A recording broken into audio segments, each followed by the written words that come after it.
All right, we're live now. So start off live. Assalamu alaikum to everyone. Thank you for coming to the third. Kind of lagging a bit. Is that like? Oh, I'm lagging a bit. We're good. Yeah, no, you're fine from here. Okay. I'm fine. Yeah. I think Alion's lagging a bit. I think it's just you, to be honest. Like he's fine for me. I don't mean to like you. I mean, yeah. Yeah, I no, mean, he's just fine for everything me. goes well. Yeah, But I don't know. all right. Assalamu alaikum, everyone. Hold on. Thank you I for. need 1 second. I left my. Go ahead. You I took my video. thank you There we for go. I'll tuning be in right to back. the third part of our webinar series. This is the part 3, and next week, go ahead there. Now, next week we're doing a panel with names I won't drop yet. Some names I won't drop yet, but inshallah, and try to join us next Thursday for our panel. Okay. Sheikh Anis, are you ready? All right. So, how do y'all usually do this? So you can start off with the introduction of yourself, and then if you have any questions for me and Ishan, as in about us or anything, that's what Imam Ahmad and Imam Tokir were doing with us. Okay. I can't even hear you, Alion. What's going on? Ishan, could you hear what I said? Yeah, I can hear you. Can you go ahead and tell him what I said? Wait, can you hear me? Yeah, you're good. No, can wait. Anis bhai, can you hear me? Hello. Oh, man, So I can kind of hear you. Still a little, still lagging. It's like glitchy. I think it's you because me and Ishan can hear each other. Yeah, I can. Yeah, he's fine for me. And I can't hear Alion at all. So. Okay.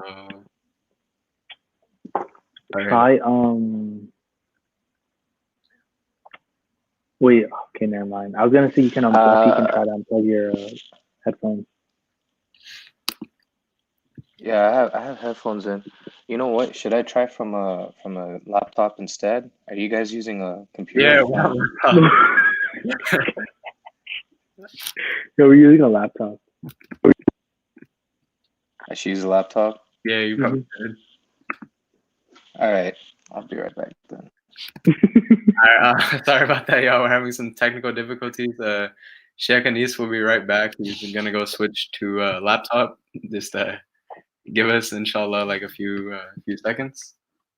And all right, thank you, Zain. Thank you for telling us you can hear. Oh, shout out to Zain. He gave me, he allowed Travis to collab with Mist on this. So shout out Zain and Rajia. H-Town, hold it down. Ishan, do you have anything to say? Oh, also, we will be doing a Q&A again. So try to, if you have any questions, go ahead and ask. And before anyone gets on me for being in the garage, I'm in the garage. Just wanted to clarify. And also, Zane, thanks for the invite to the iftar that everyone wants to accept me. I didn't go to invite it to an iftar. Remember the Houston iftar thing? No. And he was like, oh, iftar in my house next Wednesday. You know we're still live, right? Yeah, I want to make sure he hears it. Yeah, he was like, oh, like you're invited to the iftar, and I was just like waiting in the back. I was like, when is it my turn to be invited? Can I get a call? So I think Hassan might be doing Nasheed real quick. I'm about to see what joining. I sent him the link. Inshallah, he'll join. Dude, this guy said give me 2 minutes, bro. I don't have time. Dude, we were so good our first 2 weeks, but things happen. It's okay. Yeah. Yeah, see, look at Zay. He has nothing to say. Happen with all live streams, I guess. Does it tell you how many people are joining? Like how many people are in? Yeah. It doesn't tell us anything. I don't know. In total, there's 6. Yes, sir. It's my 6 people right there. Let's get it. Appreciate the 6 people for staying on real quick. Just give us a couple seconds or a couple, like 1 more minute. Sheikh Anis will be back. He just had to switch to a laptop. Yo, I got a few non-Mozzies to join. I told them like it'll be interesting. What was your favorite thing about Ramadan this year? Alion in garage. My favorite thing was really, I mean, doing these webinars. I felt like it was a really useful way of my time and energy because it does take time and energy to do this. So I felt like that was my favorite part was just being able to do these. Allowed me to do it. My favorite part of Ramadan is I think it was delivering the food like to other people's houses. I found a lot of joy in that because excuse me, hospital. I'm sorry. Okay, yeah, but like enjoying it was really fun to me. I really found and a lot of people. Assalamu alaikum. Walaikum assalam. Why are we getting insulted, man? Where are the insults coming No from? one's insulting us, bro. He's asking an actual question. Just answer the question. Yeah, no, that was it. No, I'm saying I was called Garage Man and a lady today. Oh, okay. So yeah, Isha is okay. He is back. So inshallah, everything. Is everything working good? Can you hear me? Yeah, I can hear you now. Alhamdulillah. So assalamu alaikum, everyone. Let me just reintroduce what we're doing. This is the third part of our webinar series. There's 4 parts. We have a surprise for next week. I think it's a nice surprise. So my name's Alyan. I'm I'm a co-president at Travis MSA. I'm Ishan. I'm the other co-president of Travis MSA. And then we have Mashallah. Sheikh Anis with us. He's been studying in Malaysia for about a year and a half now, right? Or a year? No, man, I moved there in September. No way! It feels way longer. It feels so much longer. Yeah, no, it's only been September, so. Oh man, it feels like a year. It feels like over a year. I mean, we came back from Medina a year ago. Yeah. Like exactly a year ago. So why don't you tell us a little bit about yourself real quick so the audience that we have gets to know you a little bit? Okay. Let's see. My name's Anisul Haque. I was born in New York, but grew up in Houston. Yeah, you did. You knew that. So, I mean, I've been in Houston since I was 4 years old. Grew up here. Did my hifz at Madrasa Islamia at age 10, and then started leading Taraweeh Masjid Hamza, and led there until maybe like a year or 2 ago, and at age, not age, I won't say the age. In 2013, after graduating from U of H, graduated from U of H in 2012, from Bauer, and with a degree in MIS, and then went to Medina the next year and studied there for 6 years, and then came back last summer, last May, and then went to Malaysia, where I'm currently teaching at a Islamic International School, and I'm going to start my master's at the Islamic University in Malaysia. Inshallah. Do my hoping to start my master's soon in teaching Islamic education. So same university that Imam Tokir just graduated from, got his master's from. Same university that Mahad and Safiya got their bachelor's from. So yeah, it's a good university. Same university that Imam Umar Sulaiman just got his PhD from. You guys heard about that? I didn't know that he got a PhD from there. But, Nah, he posted it recently on Twitter. So yeah, he just inshallah. So hoping to add to that, inshallah. Be in school for longer than I need to be. It's okay, man. We're here with you. Y'all are just getting started. Chill, man. I don't want to know that. Oh my god. No, inshallah. Hopefully, if you guys have a clear plan, you could be done in like a few years, like 3-4 years. Also, one thing I did want to say, the reason we chose this topic of contentment through adversity was for since Miss was canceled this year, we still wanted to do something along the lines of Mist. So this was our kind of way. Was that the theme? Was that the Yeah, theme that was for like Mist the this theme year? this year. And I know Okay, cool. Anisul is like an OG Mist guy. um, from what I know about him, he's an OG Mist guy. So I felt like he would be really good for the topic in general. OG Mist guy. I mean, I used to compete, and I think I volunteered maybe once or twice. Yeah. Yeah, inshallah. Hopefully, we can talk about this a little bit. So, you guys, is it just gonna be me talking? Is it gonna be a discussion, or maybe Q&A, or what? Ask us questions throughout the thing. Go for it. We just kind of let the speaker do what they want with it, and we went with y'all. Okay, inshallah. And okay, so how much time do I have total? As much time as An hour. An hour. Yeah. Let's Don't try worry. I don't want to take more than an hour. I mean, today is not an odd night. It's an even night, but still every night you should take advantage. Inshallah. Okay, so let's get started. Bismillah ar-Rahman ar-Rahim. Alhamdulillah Rabbil Alameen wa salatu wa salamu ala ashrafil anbiya wal mursaleen. نبينا وحبيبنا محمد وعلى آله وأصحابه ومن تبعهم بإحسان إلى يوم الدين. Begin in the name of Allah subhanahu wa ta'ala, the most gracious and most merciful. All praises due to Allah subhanahu wa ta'ala, Lord of the universe, and praise and blessings and salutations upon his messenger, our beloved Muhammad sallallahu alaihi wasallam, and his family and his companions and those who follow him until the day of judgment. So today you asked me to do a talk about adversity, right? Getting through adversity. And I think you had a subtitle saying trust the process. Right? So the first word that comes to mind is something that maybe you've heard of. It's called tawakkul. At-tawakkul. And tawakkul is something that's translated to mean reliance or dependence upon something or someone, right? And when we say tawakkul as Muslims, that means reliance and dependence upon Allah subhanahu wa ta'ala.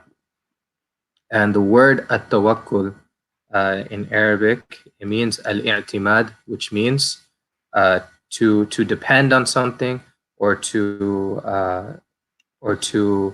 rely upon something, reliance or dependence, right? And it comes from a word that means the root word that can mean authorization, right? Authorization. Why does it come from a word like that?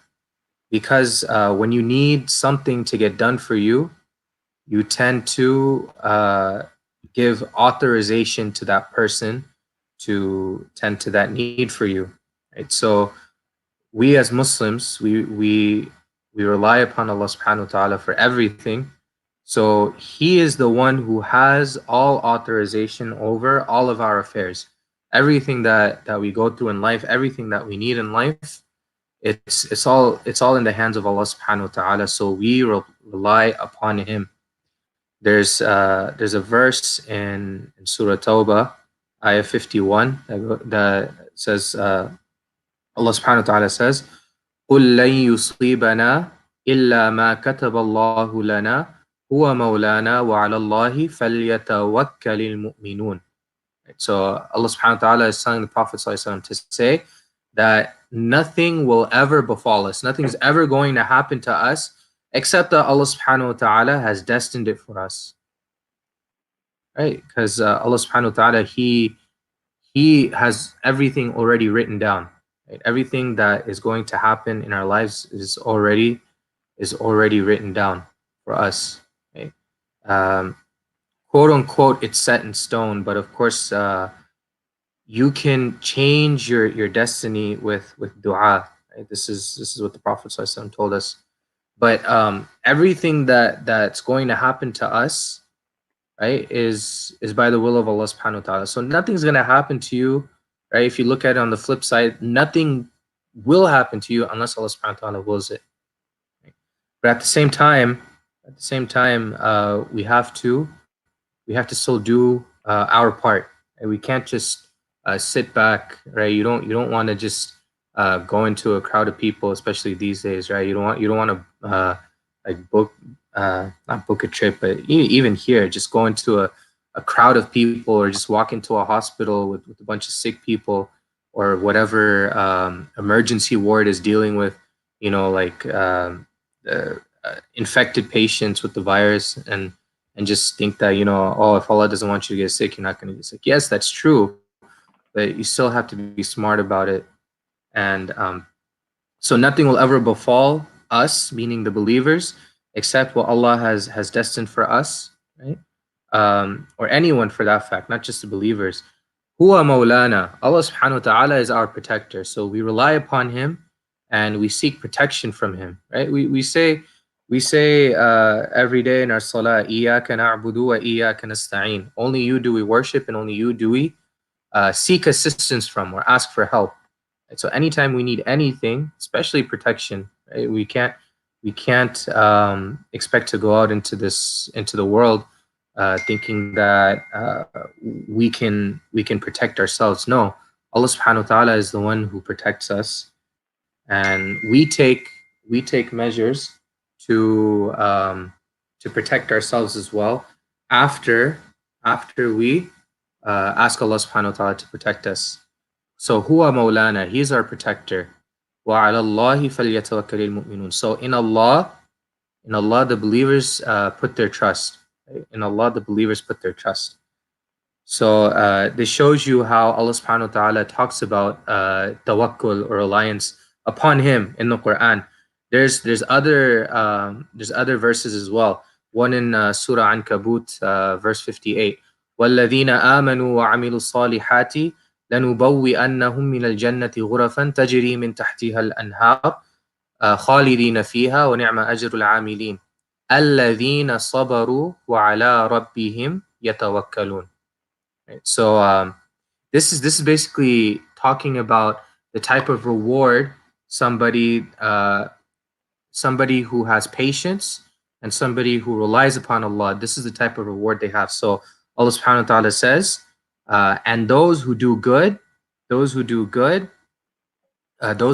وَالَّذِينَ آمَنُوا, those who believe, وَعَمِلُوا الصَّالِحَاتِ, and do good, لَنُبَوِّئَنَّهُم مِّنَ الْجَنَّةِ غُرَفًا.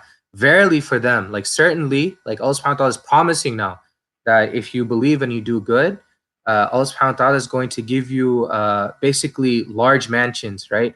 Houses, elevated houses in paradise, under which rivers flow. تَجْرِي مِن تَحْتِهَا الْأَنْهَارُ, with the rivers flowing underneath them. خَالِدِينَ فِيهَا, and they will stay there forever. وَنِعْمَ أَجْرُ الْعَامِلِينَ. So how excellent is the reward for those who do these things, right? Who believe in Allah and do good deeds. And then he says, الَّذِينَ صَبَرُوا وَعَلَى رَبِّهِمْ يَتَوَكَّلُونَ. Those are the people who have patience and rely upon Allah subhanahu wa ta'ala. So whether you're facing any type of adversity, or even the opposite, if you're having like a really easy time, you still have to remember to be patient through all of it.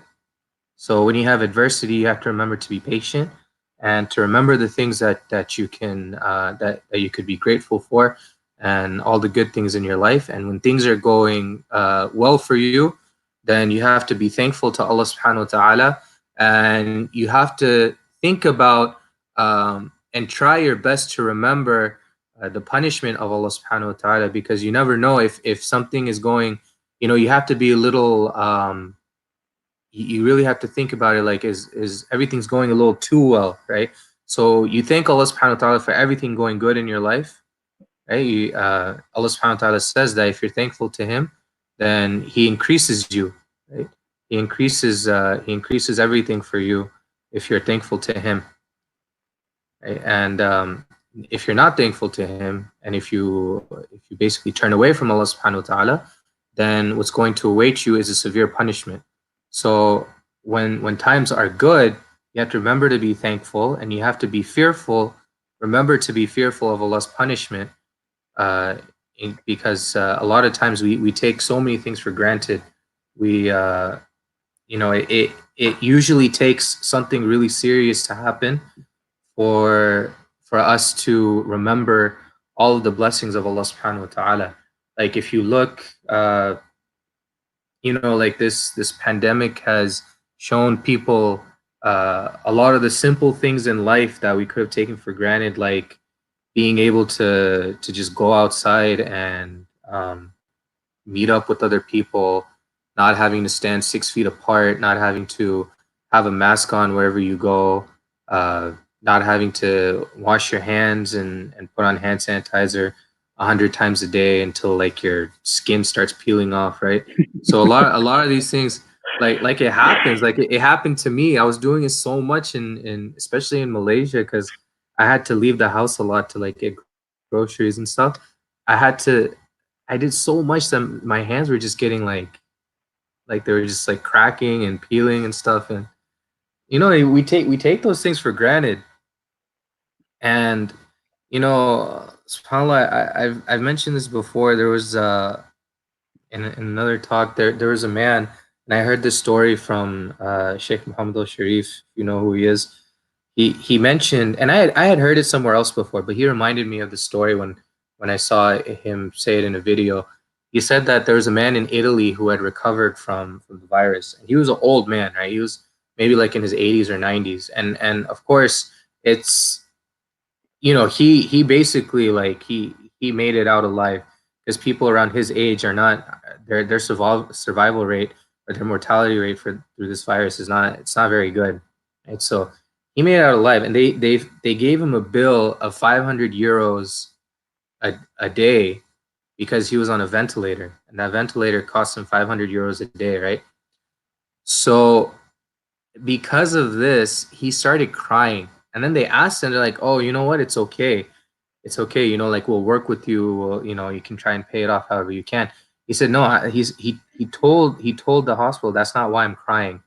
He's like, "I'm not crying because you're charging me this much." He said that I lived for 80, 90 years, however old he was, and he said that basically he said God gave me the ability to breathe, and he never charged me once. Like it was he Allah subhanahu wa ta'ala allows us to breathe for free. We don't even think about it, right? We don't have to think to breathe. We don't have to think to blink, or some of these other things, that our bodies do automatically. So that's why the man was crying, because like imagine if every single day you had to pay money just to breathe. Right? Some people, their kidneys fail them, so they have to go through dialysis, which is super painful.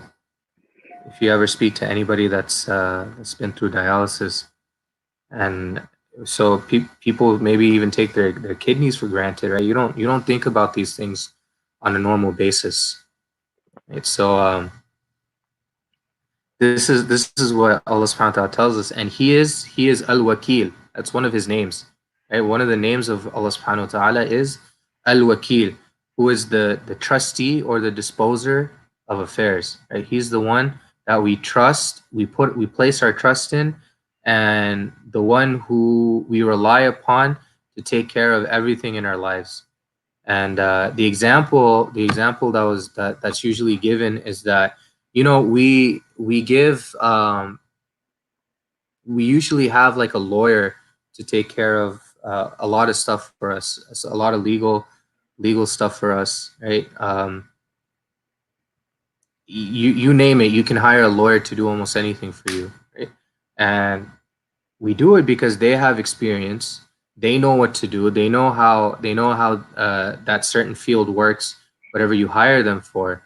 So Allah subhanahu wa ta'ala, and the scholars mentioned that in order to be a wakil, in order to be a trustee or somebody that you place to have the responsibility over your affairs, somebody who you're relying or depending upon, they have to have both knowledge and wisdom, right? They have to know what they're doing. They have to have experience with what they're doing.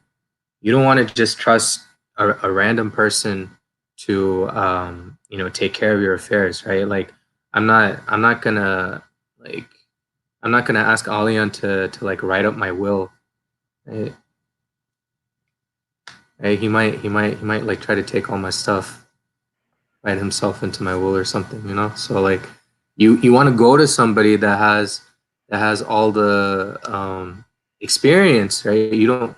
A lot of people go to lawyers. A lot of people go to, especially in Islam, we have certain rules regarding inheritance and wills. So people will go to a scholar that's you know, proficient, or they're experienced in knowledge of inheritance and wills.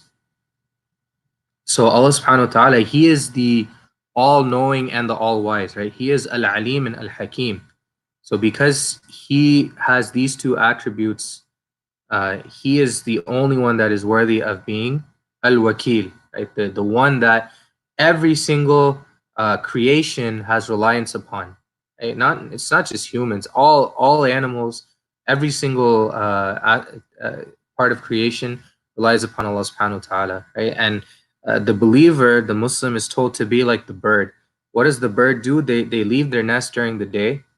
They leave their nest during the day, not knowing what's going to happen, but they come back with their bellies full, right? Because Allah subhanahu wa ta'ala provides for them and allows them to find food in order for them to survive. So Allah subhanahu wa ta'ala is the one who can be trusted with all affairs. He is the ultimate trustee and guardian and administrator of all things. And we can trust in the fact that Allah subhanahu wa ta'ala, who is Al-Wakil, will provide the perfect resolution for every matter. So Allah subhanahu wa ta'ala, not only do we put our trust in Him, but we also have to believe that Allah subhanahu wa ta'ala is going to provide for us the best solution. Allah subhanahu wa ta'ala is not going to, right? Allah subhanahu wa ta'ala is the most just, right? He's not oppressive, he's not a tyrant, right? He's the one who he's always just in everything he does.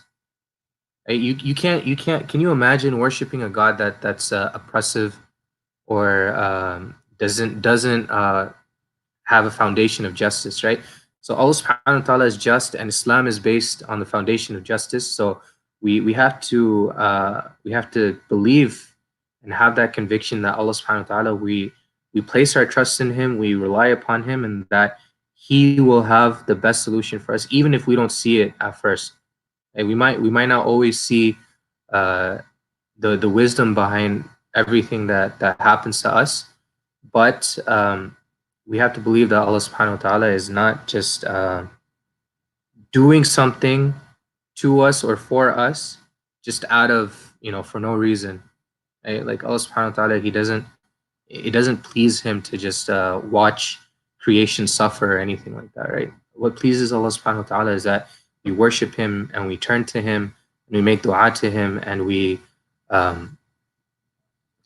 rely upon Him, and our first reaction should be to turn to Allah subhanahu wa ta'ala and raise up our hands to Him and make dua to Him. So Allah subhanahu wa ta'ala says, وَتَوَكَّلْ عَلَى اللَّهِ وَكَفَى بِاللَّهِ وَكِيلًا. Right? Put your trust in Allah, and Allah is sufficient. Allah is sufficient. وَكَفَى means like He's enough. Like you don't need anyone else except for Allah subhanahu wa ta'ala. He's sufficient as a trustee of affairs, right? The one who holds our affairs and who is responsible for our affairs. And then there's the famous hadith. You guys tell me, have you heard the hadith where the Prophet ﷺ told the man to tie his camel? You guys ever heard of that hadith before? I actually wanted to bring that up too. I was gonna ask you about that. Like, isn't that securing your camel and then putting your trust in Allah? Like saying contentment through adversity. Yeah. So let me narrate the hadith for you. So Anas radiallahu anh said that he saw a man, or he heard a man go to the Prophet ﷺ and ask him, right? So قال رجل, a man said to the Prophet ﷺ, O Messenger of Allah, أعقلها وأتوكل. He's asking a question now. Should I tie my camel and then place my trust in Allah, أو أطلقها, or should I just let it go? وأتوكل, meaning like, does it matter if I tie it or not? Does it matter if I leave it out? But you have, like, there has to be some wisdom behind it. You can't just, like I mentioned earlier, you can't just run into a hospital without proper gear on to make sure you don't, like, you shouldn't, first of all, you shouldn't be entering a hospital at this point, right? You shouldn't be you know like like, what was it? I think when they first recommended the whole social distancing thing, people started having like secret house parties, like quarantine house parties or something like that. And like, is that like that? That's just dumb, Like, you have to be smart about it. You can't just think that, like, oh, just because the government doesn't know, like, Allah subhanahu wa ta'ala knows. He sees everything that we do, right? You can't. No, it really makes you think, like this is the direction that mankind's going in, right? So I guess we all already know we're all doomed, right? So better place your trust in Allah. You better start praying extra hard. But so he's legit asking, like, do I just let my camel go? But, like, if you know anything about camels, if you don't tie them, they're gonna run away. They're gonna run away there, because there's another hadith. There's another hadith. You okay there? There's a bug. Yeah, I saw that. Okay. Technical difficulties. I hope it's not a murder hornet. No, inshallah. I don't think there's gonna be any murder hornets in Texas. Inshallah. Inshallah. I don't know. From what I heard, they took care of the ones that came to America. So hopefully they got them all. Okay. Inshallah. So back to what I was saying. You have to be smart. If you know anything about camels, they run away, right? It's like there's another hadith. Sorry, I was checking on my kids. There's another hadith where the Prophet ﷺ said that, the Quran is like a camel, where if you don't tie it down, it's gonna run away. Right? Meaning that if you memorize the Quran or read the Quran, you have to keep a strong hold of it, right? You got to tie it down. You got to make sure that you lock down your camel and don't let it run away. Same with the Quran. If you memorize anything, it doesn't matter, right? It doesn't matter. I've heard people, right? I've been a Quran teacher for, I don't know, since I don't know how long. I used to teach Ali on Quran when he was my son's age. He did. Right? So, like, it was fun. Now he teaches. So, like, now I what? Now you teach me and Faz on the weekend. Yeah. So, but I've heard people, even adults, mess up on like Surah Nas and Surah Falaq, and these are surahs that people, they grow up reading their whole lives. But if you don't keep it up, if you don't revise, if you don't, like, make it a point to read the Quran more, right? Then you're not going to be able to do it. Like, there's people that maybe they know how to read, but because they don't read throughout the year, and then all of a sudden during Ramadan they start reading, they're making tons of mistakes. Or people who don't revise, if they memorize however much they memorize, it doesn't matter. Even if it's one surah or one juz or the whole Quran, if you don't revise, or if you don't keep up with reading the Quran, the Prophet ﷺ, he said, it's like a camel, it's like an untied camel. It's gonna run away, you're gonna lose it. Right? So if you don't tie down your camel, it's gonna run away. So knowing this, you shouldn't just rely upon Allah subhanahu wa ta'ala to make sure your camel stays in one place. You tie down your camel, then you go do what you need to do, and then you rely upon Allah subhanahu wa ta'ala that, hey, my camel's tied. Like, I'm hoping that Allah subhanahu wa ta'ala does not allow the camel to somehow become untied and run off. Right? That's when you rely upon Allah subhanahu wa ta'ala. So the main point you want to take away from this hadith is that no matter what the situation, right, good or bad, And I know this talk should be revolved around adversity, but the thing is, whenever we face adversity, we do tend to turn more to Allah Subhanahu wa Taala instead of in the good times, right? It's very easy to forget about Allah Subhanahu wa Taala in the good times. So whether it's a good or bad situation, you need to do whatever you can, right? You need to tie your camel, right? So examples for our current situation. If you're gonna leave the house for whatever reason, first of all, don't leave the house unless you need to, right? You don't want to be like those people that um I don't know, like you guys can think of many examples, right? They're maybe they're leaving their house because they they really need some Chick-fil-A or something, and like first they're probably not even gonna let you into the restaurant, but don't leave the house unless you absolutely need to, right? Even in Islam, we have certain guidelines um, when you have like a widespread sickness, right? You don't have it doesn't have to be a plague, right? But like there's an infectious disease going around, right? And there's like new info coming out every day, like even today or just yesterday or the day before, something like that. Recently, like in the past day or two, now they're saying that like you don't have to sneeze, you don't have to cough, even from talking. Like whatever comes out of your mouth while you're talking, the virus can come out from those droplets or whatever and stay in the air for like 10 minutes. You know, they're going to find out something new every single day. We have to do what we can. Like if we need to go out, like if we need groceries or if it's an emergency or you have to go to the hospital or something, then put on a mask, put on some gloves, like do what you need to do, right? So that's us tying our camels, right?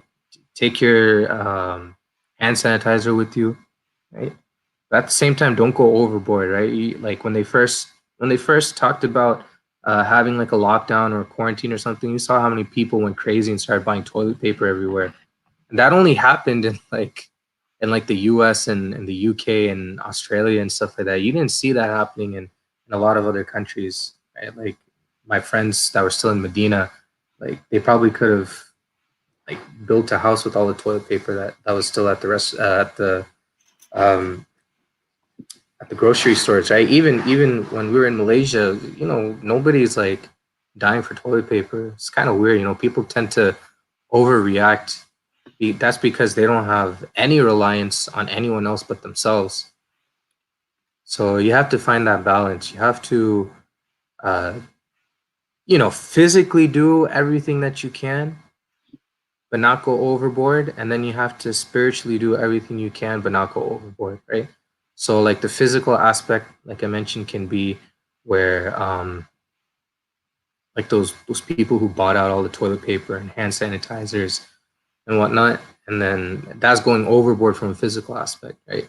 And then and that just causes nothing but like anxiety if you do not figure out a way to balance your reliance upon someone other than yourself. It just turns you into a paranoid and anxious person. And if you and on the flip side, if you can't figure out a way to balance your reliance upon Allah subhanahu wa ta'ala and you're relying too much on him, then it's just kind of you just I don't know if there's a nice way to put this, but it kind of makes you seem like a hippie, like you're just like, oh, man, everything's cool, like, oh, the universe will take care of itself. Like, no, it's not all cool. You have to you can't just like be a bum and just sit around and think that Allah subhanahu wa ta'ala is going to take care of everything for you. Right? Even there's a good example if you look at the story of Maryam alayhi salam when she was having contractions, she was ready to give birth, and it was so painful for her that she said that I would rather die than feel this pain. And that kind of gives you an idea of what our mothers go through, right? The pain that they go through to give birth to us, because it's not, it's if what's that I think it's like a YouTube channel. These guys that like I think it's like these guys try to do like different um they try to do different things. I can't think of it. I know I'm being really general. It doesn't really help, but basically, this group of guys, they tried to um, they tried to see if they could bear the pain of child labor, right? So there's a way to measure pain. Right? I forgot what it's called exactly. It's Right? I seen it on BuzzFeed video. BuzzFeed. What's was it Buzz on BuzzFeed? Mm-hmm. Yeah, it may have been BuzzFeed, but those group of guys that did it, like they have like a name for like their group or whatever. Okay. So there's like a way to measure pain, right? And they tried to go through it, but none of them could do it. Like none of them could do it. Right? They couldn't even like go through like one contraction. It's too painful for them. So Maryam alayhi salam said she was in pain. So she called out to Allah subhanahu wa ta'ala, and what did Allah subhanahu wa ta'ala do? He told her, you know, go to a date tree and hit the date tree, and dates will come down, and you can have some of those dates. Right? Just to kind of help her out. So you can see that even though like she's one of the 4 greatest women in all of history, and she's the mother of Isa alayhi salam, and she has such high honor, even then Allah subhanahu wa ta'ala was not just going to, you know, like drop down something from the heavens and into her hands. We still have to do our part. So what was her part? She had to go and hit the date tree. Of course, if you just, you know, smack a tree, fruits aren't just going to fall right away. But Allah subhanahu wa ta'ala is showing us that we still have to put in that effort in order for us to benefit from having reliance upon Him. And Allah subhanahu wa ta'ala, He mentions in a hadith Qudsi that if we just turn towards Him, right? If we just walk towards Him, that Allah subhanahu wa ta'ala comes running towards us. So we have to remember that when trying to rely upon someone other than ourselves, right? And because, like I mentioned again, it just causes paranoia and anxiety. So we have to find relief in relying upon Allah subhanahu wa ta'ala. And then there's some other hadith that you know, talk about reliance upon Allah subhanahu wa ta'ala. So Ibn Abbas radiallahu anhuma, he reported that the Messenger sallallahu alaihi wasallam would say, "Oh Allah, I have surrendered to you. Allahumma inni aslamtuka." Right? I have surrendered to you, and I have faith in you, and I trust in you. Right? Wa alayka tawakkaltu. Right? And I have turned to you. Wa ilayka anabtu. So this is a dua the Prophet ﷺ used to make, right? I have surrendered to you, I have faith in you, I trust in you, and I have turned to you. So that means, like, if you already claim to be a Muslim, that means you've surrendered to Allah subhanahu wa ta'ala. And then you have to work on your iman, because our iman always fluctuates. It goes up and down, right? So we work on our iman, and then we have to, and in order to work on our iman, we have to have trust in Allah subhanahu wa ta'ala. And how do we have trust in Allah subhanahu wa ta'ala? We turn to Him whenever we need something. Allah subhanahu wa ta'ala, He wants us to turn to Him. He never gets tired of us asking from Him. Allah subhanahu wa ta'ala will never get tired from us asking from Him. So we have to always remember to turn to Allah subhanahu wa ta'ala right away. And then there's another hadith by Ibn Abbas radiallahu anhuma, where he said that there's a term, Hasbunallahu wa ni'mal wakil. Hasbunallahu wa ni'mal wakil. That Allah subhanahu wa ta'ala is enough for me, right? And who better to take care of our situation or our affairs? Right? Who better is there to be a trustee or somebody we rely upon other than Allah subhanahu wa ta'ala? And this is what Ibrahim alayhi salam said when he was being thrown in the fire. Right? They built this giant fire, and it was so hot that even when birds flew over it, they would immediately die and drop down into the fire. That's how hot the fire was. And it was so hot they couldn't even toss Ibrahim alayhi salam into it. They had to build like this catapult type of device to fling him in. And so when they were throwing him in, an angel came to Ibrahim alayhi salam and told him that, look, you know, like, if you want, we can save you. we can destroy these people. Just basically how Allah subhanahu wa ta'ala saved a lot of his other prophets, especially because Ibrahim alayhi salam, he's one of the four great prophets, and after Muhammad sallallahu alayhi wasallam, he's the greatest prophet. Right? Um, so Ibrahim alayhi salam, he just said, no, Allah is enough for me, right? I have Allah subhanahu wa ta'ala, he will take care of me. And that's when Allah subhanahu wa ta'ala commanded the fire to be cold for him, to be peaceful for him, and to be like a garden for him. And then Ibrahim alayhi salam, he fell into the fire, and the people were amazed, and they thought that, what's going on? Is this some kind of magic? So they were trying to go close to the fire, but it was legit like melting their skin off when they would go near the fire, because that's how hot it was. So this is the kind of trust that, of course, like, this is a miracle from Allah subhanahu wa ta'ala. We can't expect these types of miracles to happen to us, right? If we're about to, like, fall off a cliff, we can't just, we should be saying the shahada and not, hasbunallah wa ni'mal wakeel. We should be preparing to die instead. But we still have to find some way to rely upon Allah subhanahu wa ta'ala in our everyday lives. We can't expect like these huge types of miracles, right? That's more of an extreme example, and that's what the Prophet of Allah alayhi salam.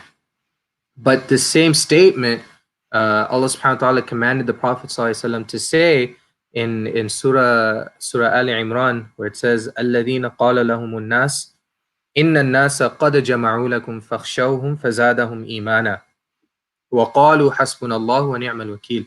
So verily the people, they will gather around you, meaning the people of Makkah, the people of Quraysh, are gonna gather around you, and they're gonna tell you that, like, you should fear them.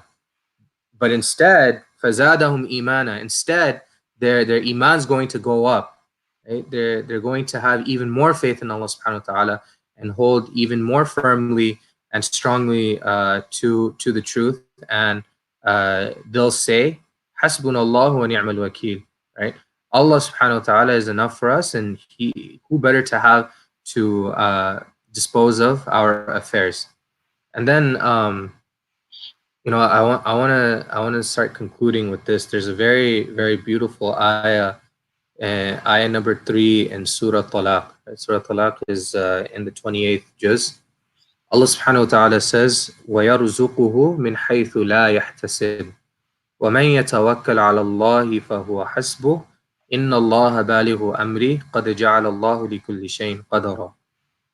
And Allah subhanahu wa ta'ala will provide for them, meaning for the people, for us, from sources that we could never imagine.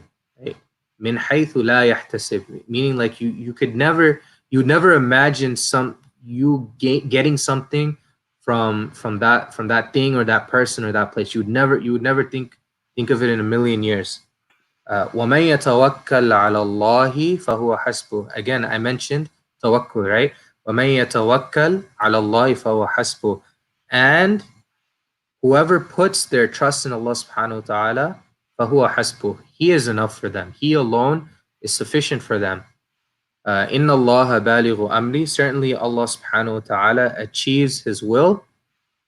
Right? Whatever Allah subhanahu wa ta'ala wants to happen, whatever He wills to happen, is going to happen no matter what. He just has to say, kun fayakun, be and it will be. Right? Allah subhanahu wa ta'ala just has to say kun, right?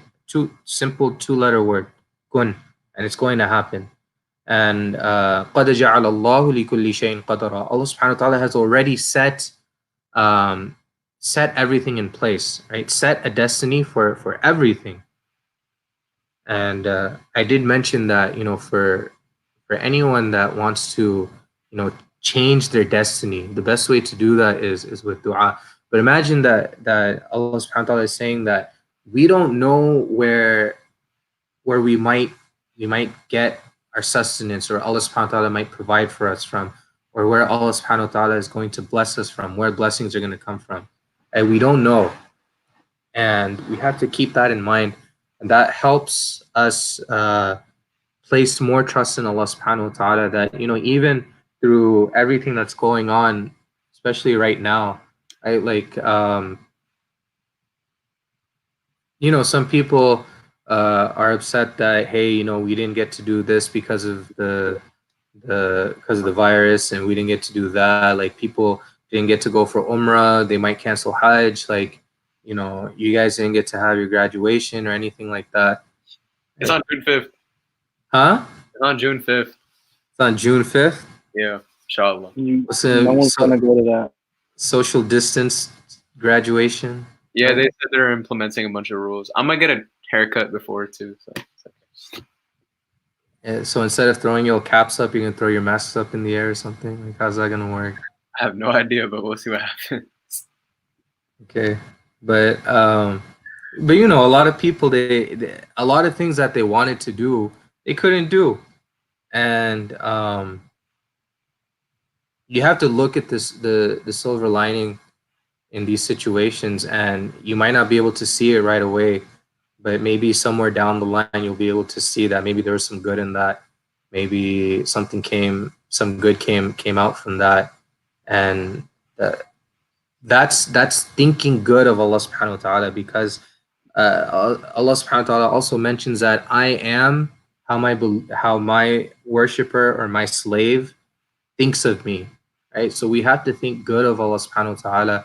We have to have a good outlook on Allah subhanahu wa ta'ala, and think good of him at all times, and not think that, like, he's doing something unjust to us or anything like that, because it's not possible for Allah subhanahu wa ta'ala to be unjust, right? It's not possible. He is the just, and he's not a tyrant. He's not someone that's oppressive. So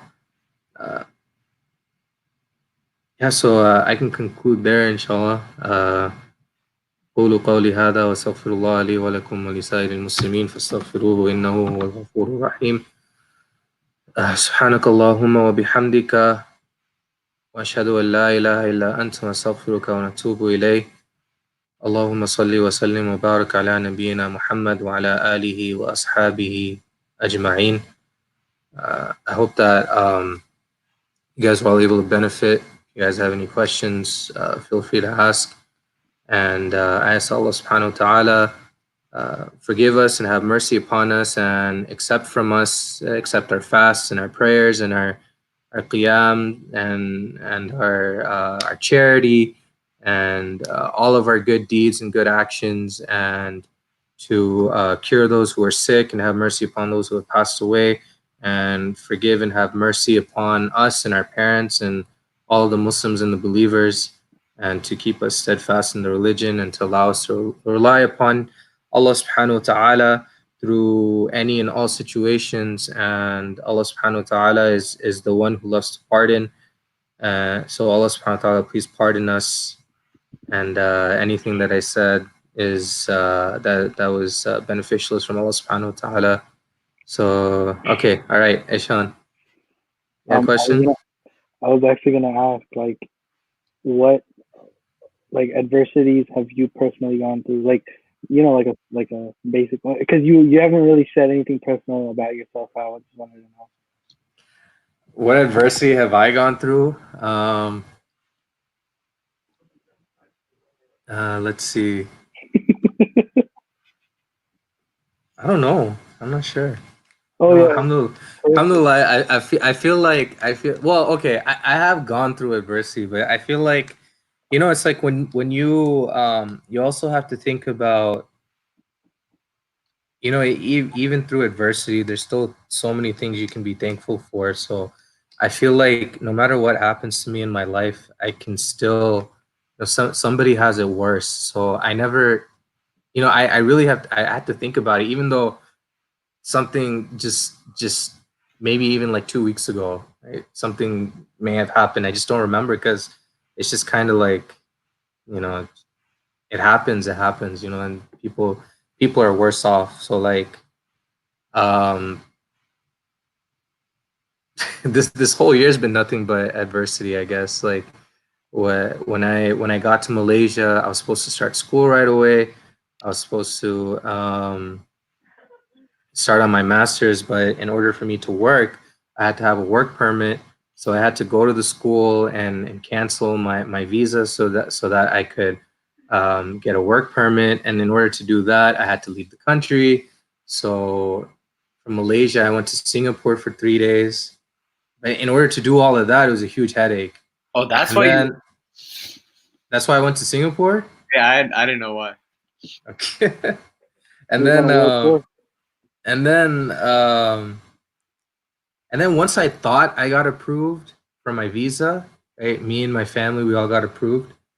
I had to leave the country again because for whatever reason you gotta leave the country in order to get your visa. You have to exit and then re-enter, right? So then we went to Thailand.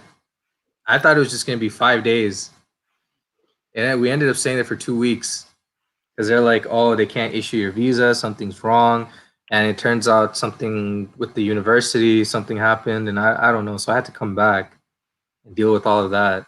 And then finally, once I actually got approved, I had to leave the country again with my family. So then this time we went to Bali. It may sound cool, but traveling is it's never fun. Right? Even the Prophet ﷺ said that traveling is a piece of punishment. It's because you're away from your home, you're away from your family. It's really not it's not fun. Even if you have some nice experiences while traveling, end of the day, it's never fun. And then we had to leave Malaysia and come here for other reasons as well. So during a lockdown, you can imagine that's not easy either. I had to get permission from the embassy to travel, the U.S. embassy. Then flight was 7 a.m. So everything's on lockdown in Malaysia. There's no cars are not allowed to be on the road between 10 p.m. and 6 a.m. or something like that. So yeah, yes.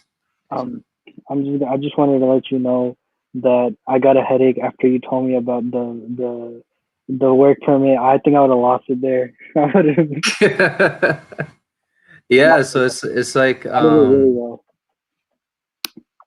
I mean, look, so it was look, adversity, people face adversity all the time. Some other people said I always see my problems as being like very very minuscule compared to other people's, right? Like alhamdulillah, I can wake up in the morning, I can breathe, I can see, I can hear, I can talk, I can touch, I have food, I have family.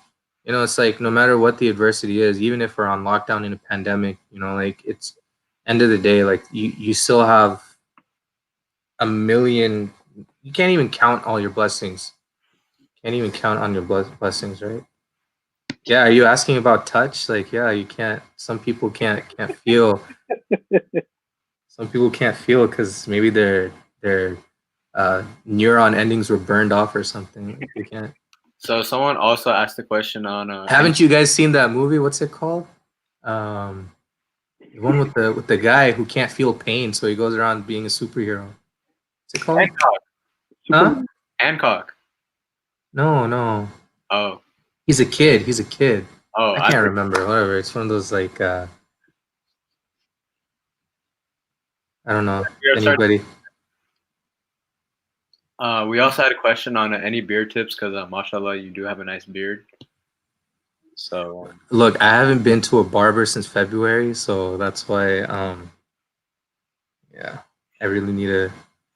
No, I don't know. Shampoo, condition, oil, beard balm. Get a brush, but be careful because beard brushes use boar bristles, so it's not allowed. So you got to find uh, something to substitute that. So maybe synthetic or horse hair. But beard balm, Honest Amish is probably the best company that I've found. But there's some Muslim companies too. Like I think there's one called like Habibi something. I forgot. I gotta look into it. Yeah, and some I forgot. Baby oil. I know about that. No. But there are some Muslim companies. Yeah, oil and beard balm. So yeah. Having a goatee, I would understand. Go ahead. now, say someone's. Now, this is just a question I'm thinking of off the top of my head. Say like someone's adversity is like a long-term adversity, like something like mental health issues. things along that line in nature. What would be like kind of your, I guess you could say, advice or words that you have to say to someone that their adversity is dealing with depression, anxiety, things like that? Long term or short term? You were mentioning long term, but I Well, kind yeah, of lost you it's there. a long term type thing that they have. This just like came off the top of my head. I'm not going through that. You mean like people? Okay, people who have like long term adversities. Yeah. You have to do what you can yourself. So seek help, professional help. That's probably the best thing you can do, especially if it's something that has to do with your mental health. You still want to turn to Allah subhanahu wa ta'ala. But you know it's the hadith about tying your camel and then placing your trust in Allah. There's no order to it. It's not like you tie your camel and and then it's not like you do whatever you can first and then place your trust in Allah. No, you can do those things simultaneously, right? You can go and see like a therapist or a psychologist, psychiatrist, or whatever, and keep praying to Allah subhanahu wa ta'ala, keep trying to increase in good deeds as well, because it's like um there's people that think that they just need to make dua, or they just need to like turn to Allah subhanahu wa ta'ala and raise their hands and make dua. That it's really not enough. Like just making dua is not enough. That's what we should do.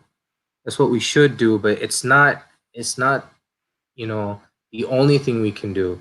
We can give more charity, pray more extra voluntary prayers. We can just try and increase in all different types of good deeds, instead of just turning to Allah subhanahu wa ta'ala in dua. That's not the only thing, right? Uh so yeah, you have to rely on Allah subhanahu wa ta'ala, but then do what you need to do in terms of asking help from others as well, especially if it's mental health related and you need professional help. So we have one more question. Let me put it up on the thing. Sure. Just give me 1 second. All right. So the question is, many people become depressed in their academic lives because of stress. So what dua would you recommend to read in order to help overcome that? Okay, so there's a famous dua from the Prophet Sallallahu Alaihi Wasallam. I don't want to paraphrase it, so let me pull up the exact dua, because it helps with all of those things. And let me see if I can find the translation as well. So there's a specific dua, right? Of course, the Prophet ﷺ, he said that the best dua you can make is رَبَّنَا آتِنَا فِي الدُّنْيَا حَسَنَةً وَفِي الْآخِرَةِ حَسَنَةً وَقِنَا عَذَابَ النَّارِ. Why? Because what does this mean? Allah subhanahu wa ta'ala, right? Oh my Lord, give me the best in this world and the best in the hereafter, and save me from the punishment of the hellfire. So there's like, what more could you ask for? But of course, you still need to be you still want to be specific, and in order to make your dua more personal, you have to kind of look into the names of Allah subhanahu wa ta'ala, and find out which one of his names or which one of his attributes closely represents whatever you're going through, right? So if you want Allah subhanahu wa ta'ala to give you more money, then you call out to him as Ar-Razzaq, and the one who provides, the one who sustains. If you want Allah subhanahu wa ta'ala to forgive you for a sin you committed, then you call out to him as Rahman and Rahim, and Ghafoor and Ghaffar, and all of these other names that have to do with forgiveness and mercy, right? So you want to find a way to call out to Allah subhanahu wa ta'ala in a way that helps whatever the situation is. So if you're feeling depressed, or you're feeling the pressure and stress of studying in your academics or work or anything like that, then you want to call out to Allah subhanahu wa ta'ala as the one who who is Al-Wakil, who facilitates your affairs, who is Ar-Raqib, the one who is ever watching over us. And then there's a specific dua by the Prophet sallallahu alaihi wasallam. It's mentioned in Bukhari, so it's authentic. It goes, Allahumma inni a'udhu bika min al-hammi wal-hazani wal-ajzi wal-kasli wal-jubni wal-bukhli wa-dala'i ad-dain wa ghalabat al-rijal. And the meaning for this is, oh Allah, I seek refuge with you from worry and grief, right? Hum is worry or anxiety, right? And huzun is grief or sadness. Wal ajzi wal kasli. Ajaz, they translate it as incapacity, but basically it's like you're asking Allah subhanahu wa ta'ala to protect you from just being useless, right? For just like not being able to uh, be any good. And so, and wal kasl is laziness. Wal jubni wal bukhli.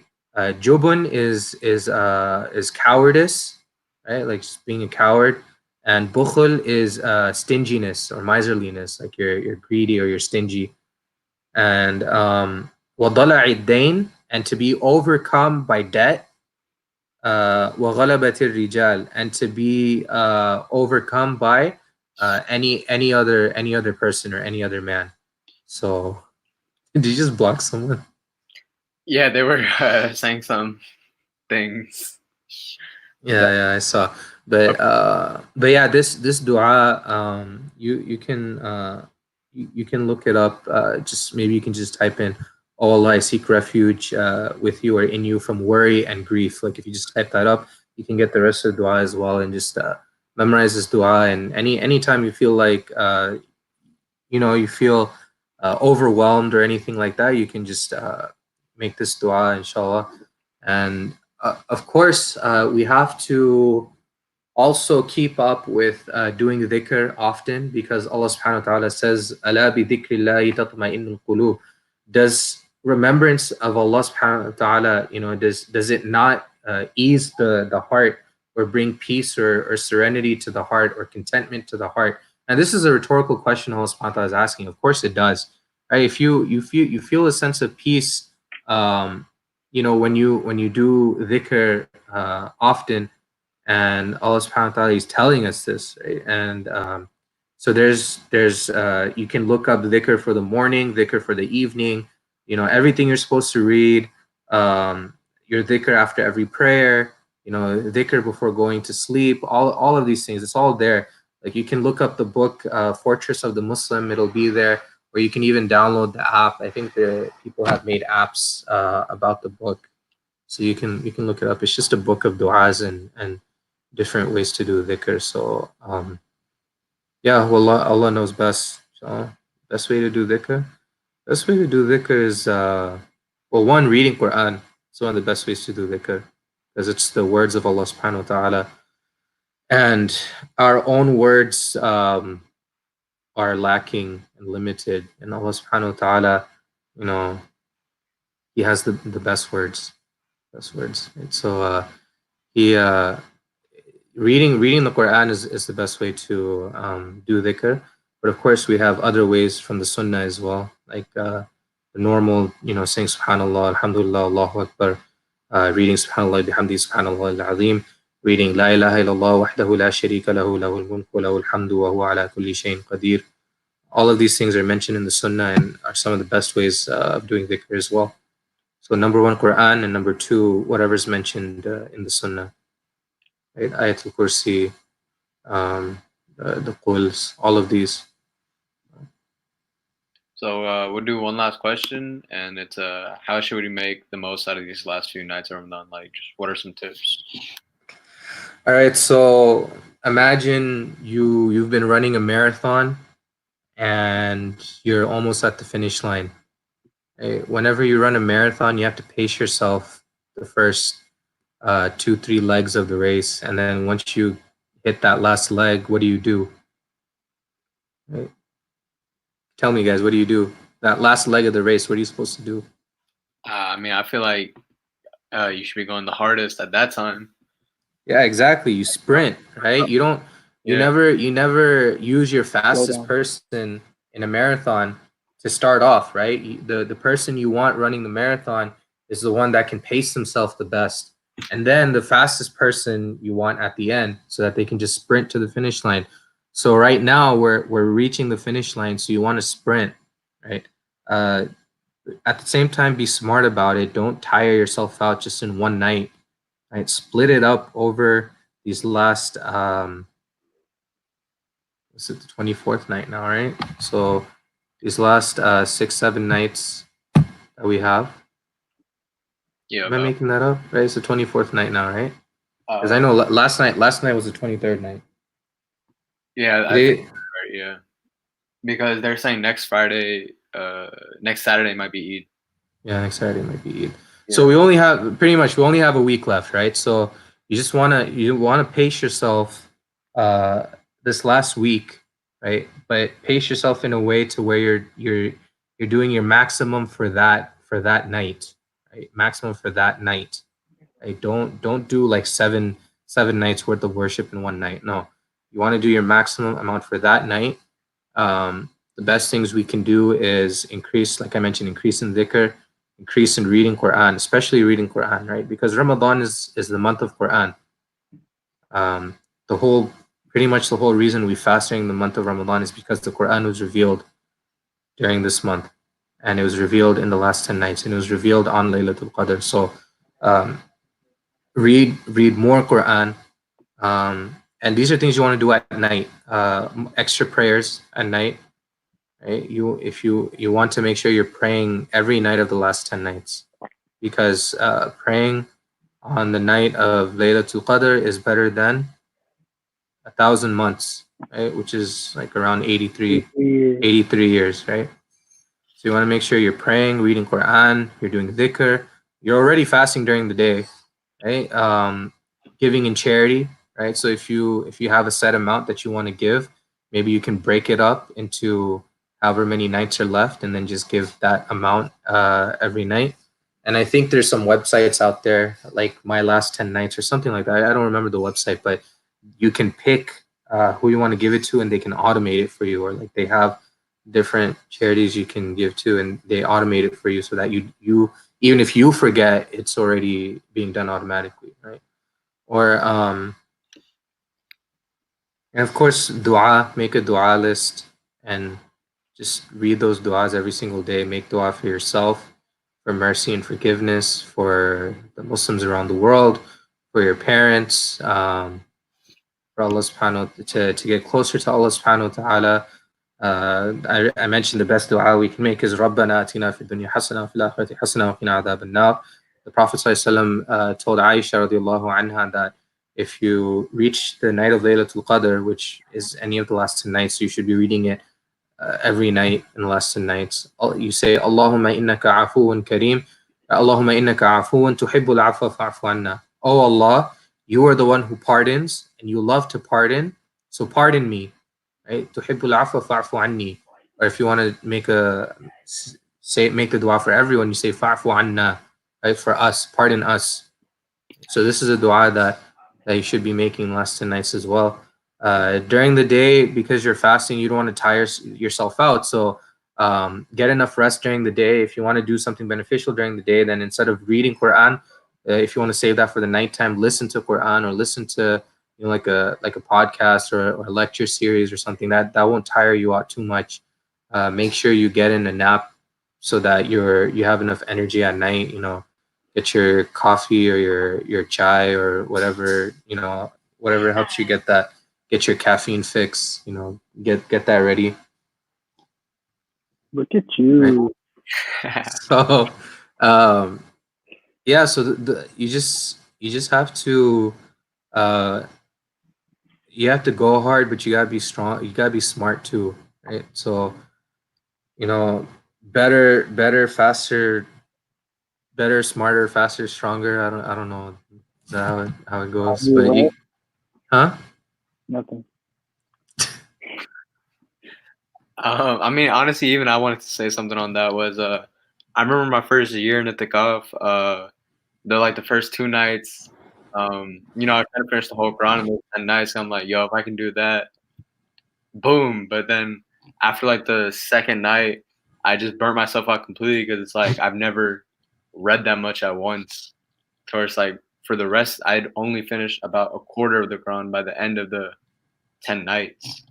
Yeah, don't burn yourself out because you know, people go into the month of Ramadan and they have all these goals and things they want to accomplish, and they're super motivated and they're super energetic about it, and um, you do end up, you don't get burnt out necessarily unless you just go, you know, 100% from the beginning, but you do feel fatigued, right? You do feel like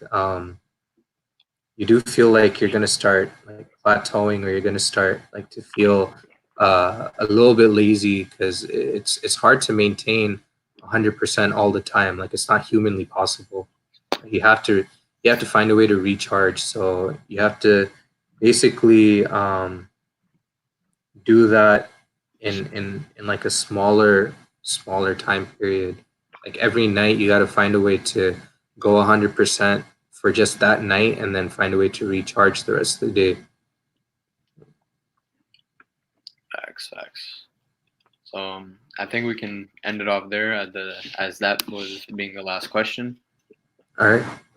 Thank you for your time. I appreciate the talk and coming on. I know I was nagging you a lot about getting this. No, it's all good. So it's all good. It's all good. My little brother. Oh yeah, just in case you didn't know, he's my brother-in-law. Yeah. Yeah, he's Ali on Mamu to my kids. Actually, I don't even let his son call me Mamu. I'm gonna let his daughter, but not his son. He says Mamu. He says Alian. I know everyone needed to know that. Every single person that's here needed to know that. Yes, you are a Mamu. Yeah, I'm an uncle. That's why I look older than I actually am. So. But you know, the beard hasn't came in yet. But one day, man. Inshallah. All right. Assalamu alaikum, everyone. Thank you for listening. If you stayed all the way to the end, or if you only watched a little bit, I still appreciate it. Again, did you announce the next week's thing? We'll announce next week's tomorrow. Oh, sorry guys. A sneak peek. You'll be getting it tomorrow. So. Yeah. We'll have some good names on next week's Inshallah. Inshallah. All right. All right, inshallah. Thanks for having me on. Anisul, Haque, Imam, are you Imam? Do I call you an Imam? Brother, No, what do I call you? Tell me. I'm not an Imam. I don't really Wait, after you finish your master's, like what's gonna someone just say beard patchier than my front lawn? They were talking to me. Oh.